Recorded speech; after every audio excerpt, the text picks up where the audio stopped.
आणि एक मोठी बातमी बघूया। डोंबिवलीच्या रस्त्यांवरती चंद्र उतरल्याची बातमी एबीपी माझाने आज दुपारी दाखवली होती आणि यानंतर कल्याण डोंबिवली महानगरपालिकेचे अधिकारी खडबडून जागे झालेले आहेत आणि अवघ्या काही तासांमध्ये सर्व खड्डे बुजवले गेलेत। मात्र घाईघाईमध्ये केलेल्या या कामाचा दर्जा नेमका कसा असेल याबद्दल डोंबिवलीकरांना सुद्धा काहीशी शंकाच आहे।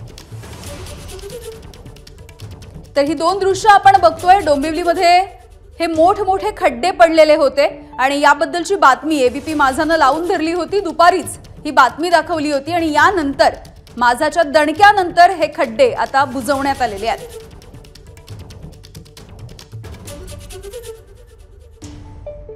कल्याण डोंबिवली परिक्षेत्रात काही प्रमाणात खड्डे पडलेले आहेत, पण आपण कंटिन्युअस खड्डे भरण्याचं काम करत आहोत। पाऊस सुरू असल्यामुळे खडी ग्रीटने खड्डे भरत आहोत, ते वाहून जात होते। आज डाळ स्पेल मिळाला आहे, त्याच्यामुळे कल्याण डोंबिवली परिक्षेत्रात आपण जे आता सर्वेश हॉल आणि ते म्हणालात त्याच्या समोरचाही सगळा पॅचेस अटेंड केलेले आहेत आणि फुल स्पिंगने म्हणजे आणि कल्याण डोंबिवली जलद गतीने खड्डे भरायचं काम चालू आहे। एबीपी माझा, उघडा डोळे बघा नीट।